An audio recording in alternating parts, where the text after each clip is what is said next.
What's up, guys? Hello everybody here. Hello everybody online. It feels like it's a weird season where it's hard to know where everybody's at. It feels like everybody's spread out. Even people that are here in Powell, Butte are in and out. It's a quick plug, and it's absolutely a plug, but I'm gonna explain to you why I feel like it's important. We've got what we do here available through YouTube. So if you're not watching live, you can go watch it later on YouTube. The podcast app to me is probably the one that I don't talk about enough, but I think that I should. Would you guys mind? Can we turn the lights on real quick? I can see faces a little better. I finally get to preach to faces. I want to see them. But the podcast app, here's what has been a huge help to me is that most of the information that I take in through headphones. I've got my headphones on, and I can be out working and doing the stuff that I'm doing, and I can still continue to keep up on the stuff that I'm trying to study. I've made it a goal. This is going to sound so stupid. You guys just are going to have to trust me. I'm not trying to sound like an idiot, but I made it a goal to read 6 books this month. And there's no possible way I can sit and read a chapter of a book. And so like the audiobooks thing has been just such a blessing. And so it's cool that we've got those outlets. I want to encourage you guys to use them. Almost all of my studying is now done through my ears instead of my eyes. I will never forget this. See if this makes sense. We're in week 3. Now, you guys probably already know that the series, they're weird here. They're never in order, so you have to think back to last time that we talked about this. But we're in a series right now about the right name and wrong Jesus and how it's possible to get the name right, but to completely miss the heart and the personality and the nature of Jesus. Just to completely miss it altogether. And the Bible even talks about this. There's going to be people that they live their entire life and their life ends. Sad reminder. The life expectancy is 0 on everyone. It's kind of a sad thing to stop and think about. But you live your whole life. You get to the end. You get to the end of your physical life. And what you find is the entire time, Jesus wasn't a part of it. The name was, maybe church was, maybe we said a lot of the right things, but we get to the end and Jesus goes, that wasn't me. I'll never forget. I'll always remember this when I played baseball when I was a kid. And the first time that I saw someone's name on a batting lineup, and it was J-E-S-U. And I'm like, don't you say it, S. And I'm like, what? You can't be named Jesus. Your name can't be Jesus. You can't be named. They're like, no, it's Jesus. And I'm like, that's even worse. That's not how you say it. And I remember my little religious self being all offended. I'm like, you can't have the name of my Savior like that. You better be the best baseball player ever. And I think as an example, I think there are times where it's like we get so wrapped around the axle about those types of things, those types of involvement of like, I am all about Jesus. And you go, okay, what does that mean to you though? Well, see, we never go any further than that. We never dig any deeper beyond just, I know the right word. I know the right tribal signal. Listen, if your relationship with Jesus is about a tribal signal, then it has nothing to do with God. It has to do with each other. You see what I mean? Your entire religion is based on looking around instead of having a concept of who he is. I looked this up. I'm not smart enough to know this on my own, but I looked this up. And in Mandarin, the word for chair is Y-I-Z-I, and you're like, they don't have our letters. I know, let's not go too deep, but it's pronounced Itza. So there are people that their entire life would look at one of these and say, Itza. I look at that and I say, because I speak English, I look at it and I say, now wait a minute, now here's my question. Does the word that comes out of my mouth, whether I'm here or whether I'm speaking Mandarin, have any effect on what I'm actually looking at?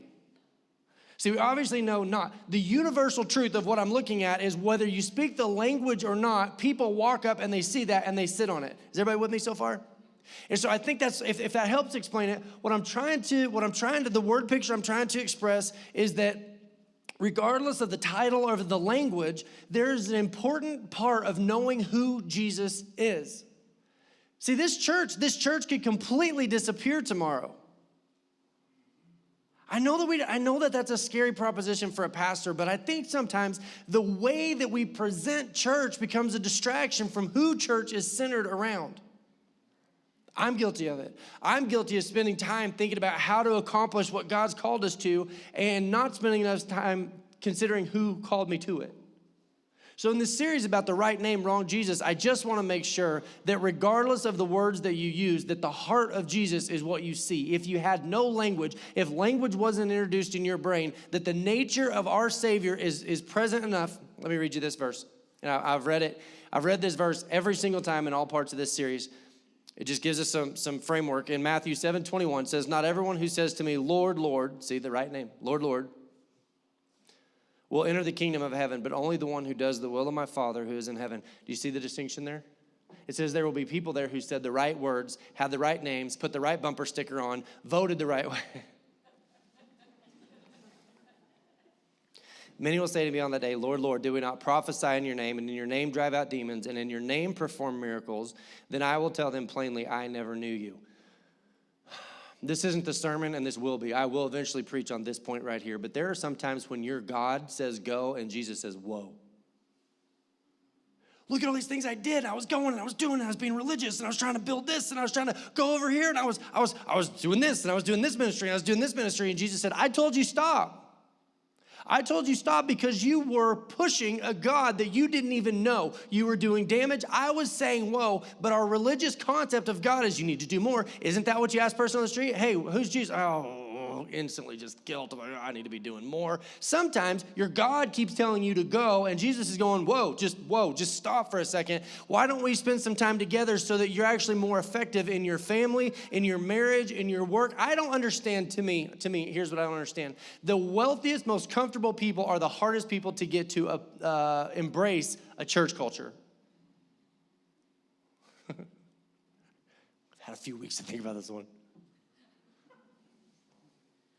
And it's because we think of God as this big, giant go sign, and we go, we can't keep going like we're going. I don't know, like Jesus.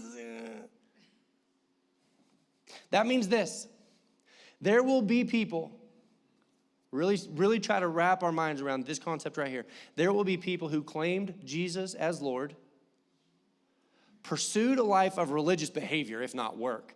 Well, here's my religious thing, and I go here, and I do this, and I give a little bit of money away, and make sure to get it on video so everybody sees it. There will not only be people who pursue religious behavior, there will be people who endeavor to religious work. Their whole life is dedicated to religious work, and the fruit of that work leaves them feeling entitled. Well, I guess I'm doing pretty good. So much so, it says that they will stand at the gates of heaven and feel entitled or feel owed what's in there. Lord, you owe it to me. It's in your word too. Lord, Lord, did we not do like a lot of things? That's how deep into our spirit our sense of entitlement goes. Now, here's what I know. I'm wasting my breath because the people that are most entitled think they're the least entitled. How fun is that? How often is that true in life where the people who need to hear something the most are willing to accept it the least? I mean, God, I'm obviously doing pretty good. Entitled, feeling entitled. And in the end, we'll be left with nothing. The person who claimed Jesus, did a lot of religious stuff, felt like he was the best, ends up with nothing. That's what that verse says. Now, if that seems scary, here's what I've learned about the Bible. Every time I go to the Word and I see something scary, what I find is if I'll keep digging down, there is a better version of it in love down deeper. Anything that scares you, keep digging. Because the Bible is not intended to scare you into heaven. Because that's still just self-preservation. You can't fear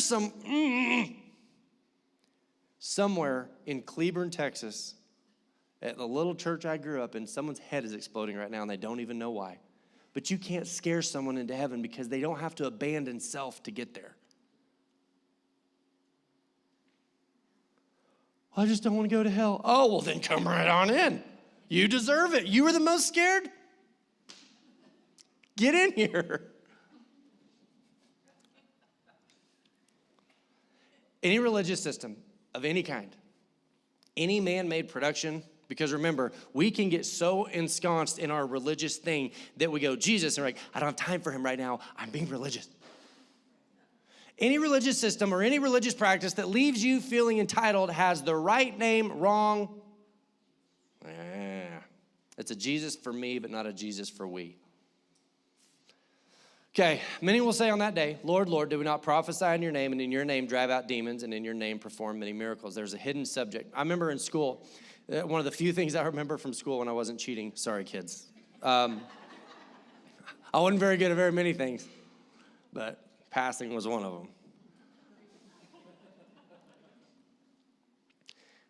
them. In English, if I write out, go put the trash on the corner.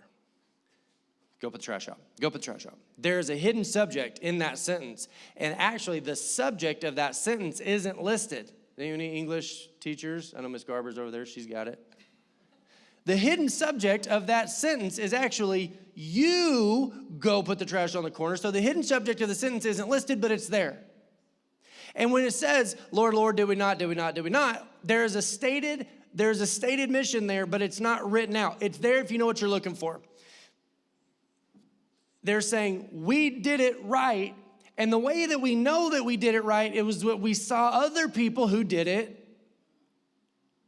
See, the heart behind entitlement is always what? Comparison.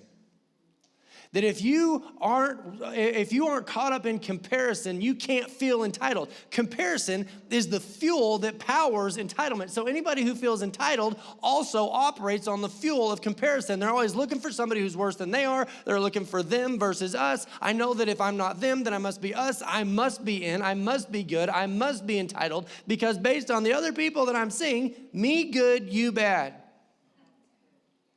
Which I think is pretty much how you can explain religion in general. And it's just like Mandarin. I feel so smart saying that. I Google one word and all of a sudden I'm a scholar. But it's kind of the same thing. Like even if you don't know that you're in comparison, even if you don't know you're sitting on a chair, you don't know the word for it. If you don't know the word for a chair, you can still sit in a chair. You can still be lost in comparison and entitlement without knowing that that's what you're doing. That's the scary thing. It doesn't mean you have to comprehend it in order to mess up. So Jesus is about to be arrested. Here, I heard an interesting thought one time that people don't have the ability to identify what is good and what is bad. Bear with me. You don't have, according to this theory, you can't tell what is good or what is bad. Because so many times the things that we would deem bad bring about such good consequences, and things that we thought were good bring about such bad things that we just need to give up on trying to decide what is good and what is bad. It's an interesting thought. Jesus is about to be arrested. I think we could all agree that is, see, this is a perfect example. Your salvation hinges on this moment. So we're like, bad, good. Jesus or Jesus?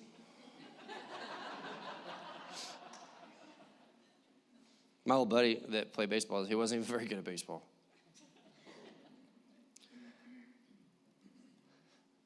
Jesus is about to be arrested, and everybody there agrees this cannot happen. This is bad. This cannot happen. Everybody who had the power to do anything about it, Jesus, was the only one in support of it. So Peter, well on his way. Listen, I know that we're in church, and I know that it's easy to listen in church and be like, oh, this is so good. Wait till it's a Tuesday, and you're driving down the road, and somebody cuts you off. I've had this conversation. I've had this confession. I mean, you know what gets me? You know what gets me? Cutting. When you're standing in line, and somebody just walks in front of you, and you're like,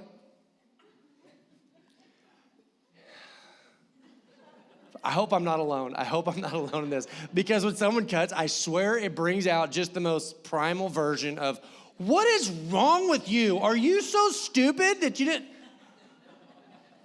See, I've confessed it and you can't even remember. Jesus is about to be arrested, and it just triggers something in Peter. It says, then Simon Peter, who had a sword, drew it and struck the high priest's servant, cutting off his right ear. The servant's name was Malchus. You didn't get a name in the Bible every single time you were mentioned. There were times that people are mentioned in the Bible, rich man, this kind of stuff, that you're not given a name.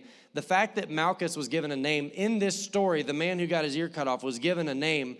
That's not a small detail. That's a giant. He was given an identity in this moment. Jesus commanded Peter, put your sword away. Shall I not drink the cup the Father has given me? You can see it. You can almost see Jesus' face. And I don't claim to understand all the thoughts of Jesus at all. But can't you just see this moment where Jesus is like, why'd you have a sword? What are you going to do? Every now and then, occasionally, married couples. Lacey's not here, so she can't defend herself. It's my favorite. Every now and then, Lacey will snap at me about something that seems sort of not like a big deal. And through my highly developed Jedi mind tricks, I can deduce something else is going on here. I don't think you really are mad about what you said you're mad about. I get the feeling, I just get the sense that maybe your moment of impulse wasn't a moment of impulse, and that maybe you were already mad, and that this was just the thing. Any other married couples here have this amazing ability to go, I think something else is. We've been married long enough. There are times where what looks like a moment of impulse is not impulsive at all. And then, I'm a pastor, I'm a man of God, I'm a spiritual leader in my home, and so I handle it. No, I'm just kidding. That part's a lie. She handles it. Peter didn't stop. Here's what I know. Peter didn't stop in the garden because, you look at the story of Peter. Peter was like this impulsive person, which means Peter was unknown to himself. If you're an impulsive person, it means you are unknown to yourself. It means that you do things, and you go, why did I do that? And everybody else is like, we know why you did it. It's like Peter operated in these large blind spots about himself. Like there was so much about himself that he didn't quite understand. And so he probably had those moments. You ever been around a toddler who's like, why did I do that? Why do I keep doing this? Peter did not say, okay, let's compare. I'm a disciple, one of 12. Definitely getting a book deal out of this. You are here arresting Jesus. I'm good. You're bad. You have to die. See, if you were to think, sometimes when you stop and reason through what happens, it's like, that seems a little too simplistic. But we don't have to. The comparison in Peter's mind was so obvious. Let me say it this way. Impulse is never impulsive. Impulse is accumulative. Can you hear me on this? What seems impulsive isn't impulsive, it's accumulative, which means Peter, leading up to this moment, had been battling with what? Comparison. He had allowed comparison of well, I'm on the right team. Well, I do this. Well, I do that, and they don't. And in a moment, what seemed like a flash moment, Peter saw the embodiment of what he deemed bad, and he saw the embodiment of himself being good, the defender of Jesus. Wives, back me up on this. Husbands have this thing that we do, and we don't know that we do it. And if you call us on it, we'll get real offended and be like, oh, I do not. But listen, we have this thing that we do where we see an opportunity to be a hero of a situation.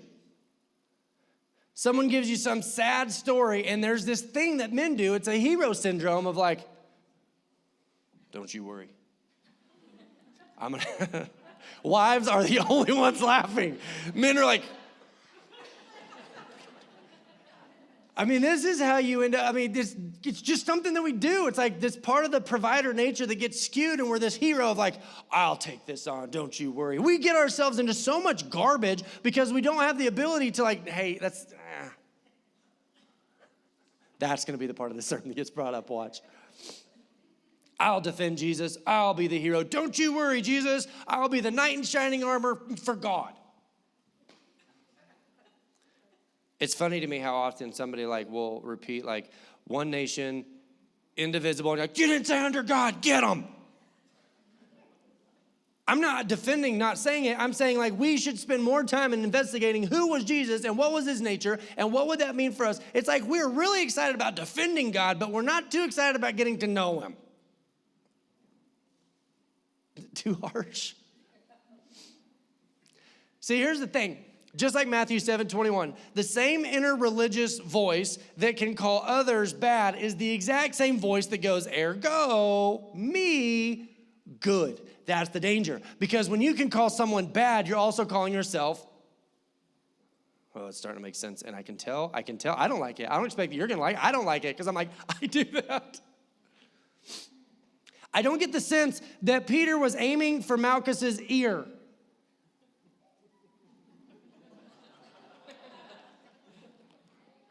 In a moment of judgment, Peter had decided, that's it, you're bad, I'm good. This is Jesus we're talking about. There's no limits. There's no distance to how far I would go. That's it, I've got to act. He becomes judge, jury, and attempted executioner, as the court would later read. No, it isn't.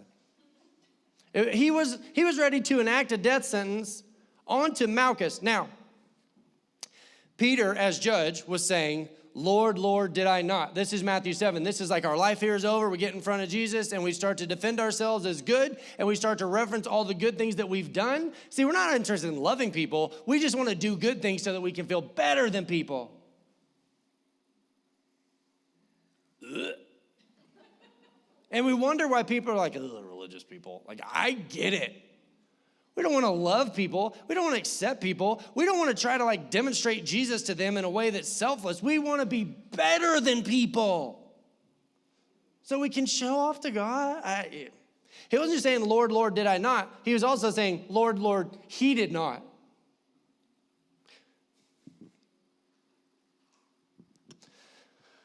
Peter was so convinced that he was good, that the details didn't matter. He just, in a blind rage, what looked like impulse was accumulative. At this moment that accumulated, and Peter just, that's it. Are you allowed to tell blonde jokes in church? I can't remember. Is that PC? I know there's things you're not allowed to say anymore, but I didn't know if blonde. Let's just say two people. One might be blonde, one might not be. You draw your own conclusions. There's two people, and they are in the woods. They come upon a set of tracks, and they're looking at these tracks, and they begin to argue, and they're like, those are deer tracks. And the other one goes, no, those are for sure bear tracks. They're not bear tracks, those are deer tracks. The one goes, no, that's bear, deer, bear. And as they're standing there on the tracks, trying to decide what kind of tracks they were, a train ran over them. Here's my point. It's not a blonde joke. It's just a joke. Peter gets so wrapped up in his moment. He's just so enraged in his moment. Think of this. He was so lost in his religion of me good, you bad, a defender of God. He was so lost in his moment, he attempted murder in front of Jesus. Have you ever thought about that? You want to talk about being lost in your religion, attempted murder in front of Jesus. There's a small but important detail that the Bible gives to Malchus. And the word in its original language says servant, but that word servant can also be translated to slave. And it says that Malchus was a servant of the high priest. That means that Malchus held no rank. Malchus was not an important person. Malchus was there doing a job. And when you realize that Malchus was living a life of slavery, then what you realize is he probably didn't have a very good life. And it doesn't say that he was even in support of the idea at all. It just means he was under the control of the high priest, who was a very important person. And he's there as an extension of the high priest, and he's arresting Jesus. And it doesn't say that he was into it. It doesn't say that he was against it. But I'm just reserving the possibility that Malchus is there against his own will, and ching. He was in a lowly position. His boss was not. So let's go back to Peter's imaginary courtroom for a second. Peter's like, that's it. You're guilty, and I'm going to execute judgment, and this is it. And Peter declares Malchus to die. Because Malchus bad, Peter good. Now back to reality. In his attempt to sentence Malchus to death for being bad, you snap back to reality and you realize Peter just attempted murder on a servant of the high priest, which would have been grounds for the death penalty. Peter, in his religious moment of justice, in trying to condemn someone else to die, also condemned himself to die. Boy, if that's not this broken right name, wrong Jesus concept spelled out. Here's the thing. I'm preaching the exact same sermon next week. This is the exact same sermon I'm preaching next week, just from a different perspective. But this sermon is so important. It needs 2 weeks. Here's why. Because it'll take at least twice for us to even realize that we do this. That we are so convinced that we're good because of what we do and how good we are, that we don't realize that everything that we're wishing for someone else, we are actually wishing upon ourselves. Religion blinds us to the point that Peter attempts murder in front of Jesus and feels like he's in the right, and he, in doing so, condemns himself to die.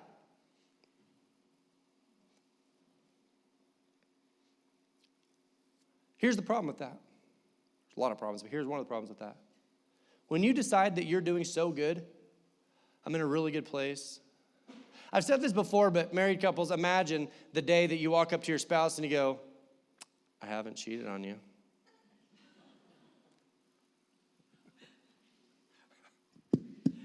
That was the expectation. That's not an accomplishment. I thought that's what we said when the I do part. The problem is this, is that we will feel so encouraged by how good we're doing that someday we will come across someone who's even, I know this isn't a word, don't judge me, I'm going to say it for the sake of effect, you'll probably remember it. We think we're so good, we will eventually come across someone who's even gooder. You said it first, not my fault.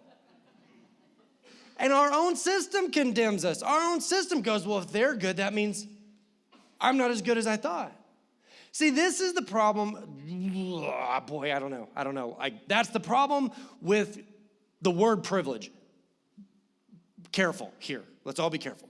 The problem with the word privilege is it's a sliding scale, and it can be used according to the need in the moment, because actually there's only one person in the world who doesn't have privilege, and it's the person at the very, very bottom. The next person could be considered privileged. See the scale?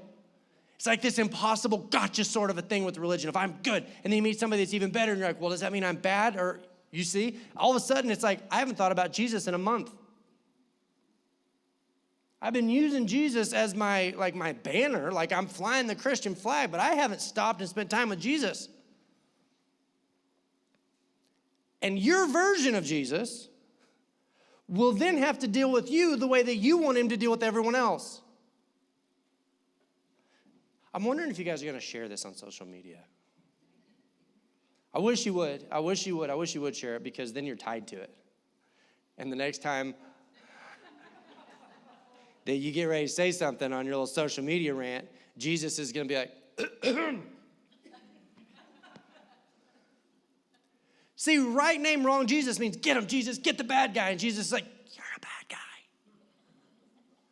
Sicking me on them would be sicking me on you too.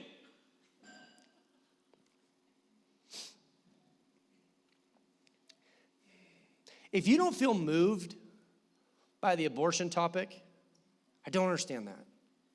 But if you don't feel moved by the women in this country who feel like that their bodies aren't given, you see what I mean? How do we get to a place where everybody knows that they are loved, including the unborn, but including these moms who are in a terrible financial position, that by saying yes to having a baby, they are signing up for a life that is incredibly difficult, moms? Do you see how quickly religion goes, that's not important, I'm all about abortion because I'm for the babies? I get you. But those babies grow up to be moms, and we care about them too.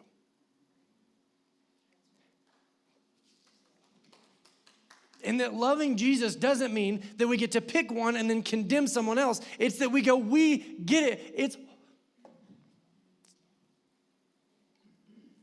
hard. It's hard because I can't solve my own problems. I can't even fix myself. And Peter's going, maybe I can fix myself by killing a bad guy? And Jesus is like, no, it's not that.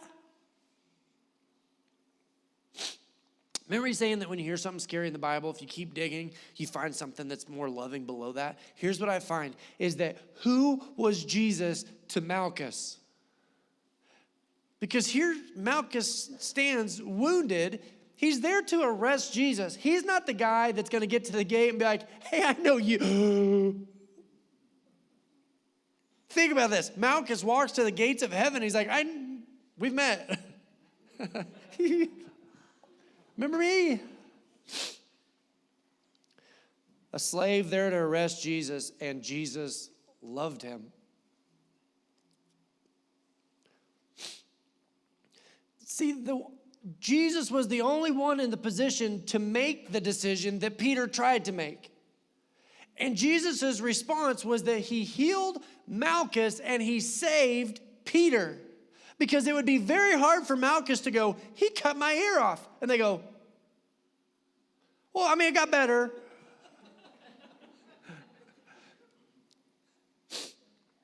This is who Jesus is. This is a Jesus that can save lives and love and include and break our hearts and make us realize I'm not good. I'm not going to ever be good enough. My righteousness is not a bell at the top of a mountain that I can someday ring. I'll never get there. But comparison and entitlement, God begins to love on Malchus and we would resent it.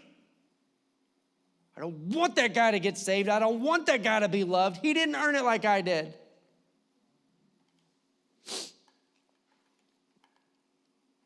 What are you going to do when one of your political opponents is in heaven? Can I just say this? I got to get this off my chest. I'm so freaking sick of politics. I'm so sick. Do you realize how much life goes on outside the political field? And it's like we as Americans have forgotten that. We have become political worshipers. And political worshiping also means us versus them. It's tribalism. We're divided. We can't pursue the love and relationship with people on the other side. I'm sick of it. And if you want to just take a little journal, do it. Do it. Get a little journal of how much of your day is spent thinking or talking about or watching something politically related. And what you'll realize is you are on your knees, bowed, worshiping it before you realize it. We listen to people like they built a golden calf in the Old Testament. God, people were so dumb back then. How do you get in here? You're not going to believe what they're trying to do. And it's like we've got the right concept because we think that we know how Jesus votes.